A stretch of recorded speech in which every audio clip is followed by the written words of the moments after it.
Alors, cette TikTokeuse que vous voyez sur l'image a une histoire particulièrement intéressante car elle est peu commune. Du moins, c'est pas tous les jours que l'on voit une femme noire dans ce cas de figure. Elle était en couple avec un Indien qu'elle a très certainement, parce que c'est une femme belle et intelligente, rencontrée à l'université, et ils se sont mariés et ils ont eu deux enfants. Ou du moins, ils ont eu deux enfants. On va plutôt dire ça comme ça. Deux magnifiques filles, pas de souci avec ça. Sauf que ça n'a pas marché, ils se sont séparés. Alors elle a TikTok, une chaîne YouTube, hein, et elle a également une petite entreprise de photographie qui lui génère des revenus. C'est une femme capable qui se débrouille, qui se bat. Alors il faut savoir qu'elle travaillait au préalable dans une garderie pour enfants, mais elle a arrêté certainement pour des raisons qui lui sont propres. Et elle s'est séparée de son Indien en fait. Et elle explique que il veut plus s'occuper des filles, il ne veut pas payer la pension alimentaire, il ne veut même pas en entendre parler, il ne s'y intéresse pas, qu'il discute que par avocat interposé.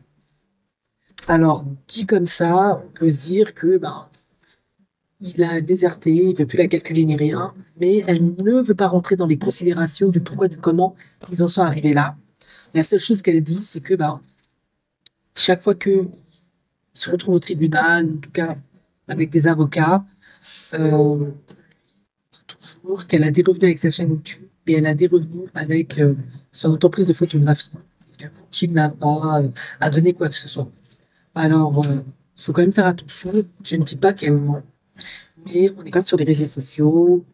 C'est que YouTube, c'est quand même un peu là, parfois, pour pimenter certaines choses, pour avoir des abonnés du contenu. C'est le game, même si c'est pas toujours génial.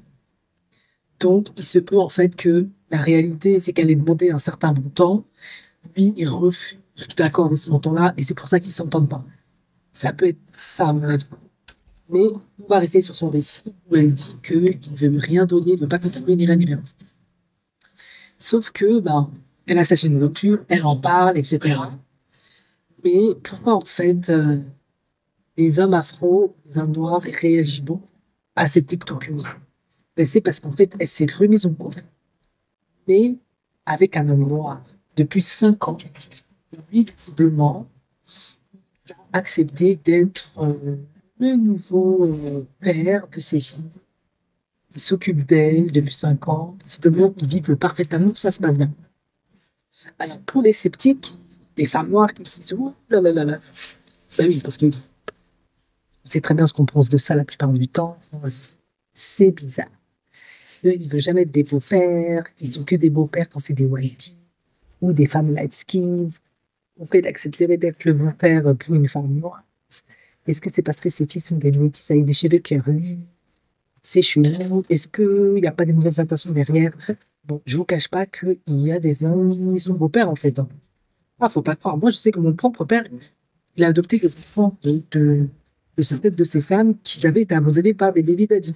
Ouais, j'essaie de dire, mon père, c'est un Sims. En tout cas, il l'a fait. Il a le mérite d'avoir fait ça. Parce que sinon, ses enfants, ils allaient être abandonnés dans des conditions terribles. Donc, en bon malien, selon la culture malienne, il l'a fait. Voilà. Donc, ça se fait. Il y a plein d'hommes noirs qui le font. Mais la vérité, c'est qu'on parle peu de ces hommes-là. On va plutôt se concentrer sur la majorité, souvent, qui font du n'importe quoi. C'est une réalité. Mais ça se fait. Et du coup, les hommes noirs jubilent parce qu'ils se disent, cette fois-ci, hmm, vous allez dire quoi? Votre sœur, elle est partie ouvrir ses options avec un Indien. Et maintenant, quand ça n'a pas marché, elle est revenue avec un homme noir qui est beau, qui prend soin d'elle et de sa famille, qui paye pour eux, etc., etc. Honnêtement, je trouve ça bien. Ça fait plaisir de voir quelque chose de positif. De voir un homme noir déjà qui se plaît avec une femme noire, qui accepte de la prendre avec ses enfants. Enfants qui, plus est, sont métis, hein. C'est vrai que pour certains, ça peut être un peu compliqué. Ils peuvent se dire, ouais, mais voilà, c'est ta génétique est dénuée, etc. Non, il a appris, etc. Mais après, on va être réaliste. Aussi, cet homme-là, il a choisi de prendre cette femme-là.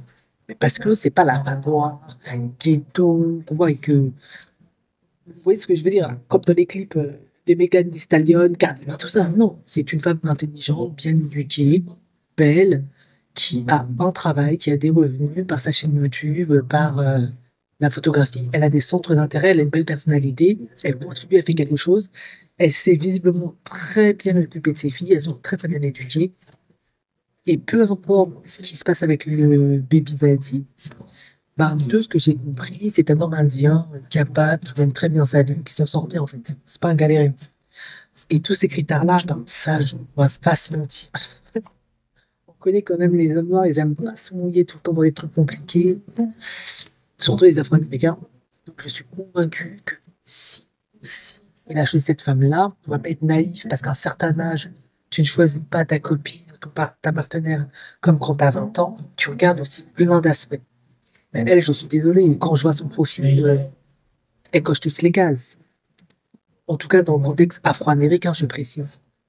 Elle s'est mise avec un homme pendant un certain nombre d'années. Elle a eu des enfants avec. Elle en a eu deux. Ça n'a pas marché. Elle s'est arrêtée avec ses deux enfants. Voilà. Elle a continué sa vie. Elle a fait ses projets. Elle reste positive. Elle a sa chaîne YouTube qui génère des... Elle fait de la photo. Elle est passionnée. Elle s'occupe de ses filles. Elles sont correctes, etc. Voilà. Il y a aussi ça qu'il faut tenir compte. Donc, finalement, est-ce que cet homme-là perd? Pas vraiment. Il récupère une femme belle, magnifique, intelligente, qui est travailleuse, qui n'est pas assez couchée, ça se trouve, elle gagne peut-être même plus que lui, qui sait, même si elle, elle s'en défend d'avoir beaucoup de revenus. Elle a deux magnifiques filles qui sont bien éduquées, qui sont correctes, qui font partie des préférences chez les Noirs, on va pas se mentir. Ah, ça me plus. Et lui, ben, je ne sais pas. Est-ce que, parce que ça n'a pas été précisé, est-ce que lui, il a plein de baby mamas derrière? Est-ce qu'il a déjà des enfants? Est-ce qu'il n'en a pas? On ne sait pas, en fait. Après, c'est vrai que les Afro-Américains, je les accuse souvent d'avoir plein de baby mamas. Certains, en fait, c'est étonnant. Ils se marient pas, ils n'ont pas d'enfants. Ils sont comme ça. Donc, voilà. C'est intéressant, je trouve, pour le fois.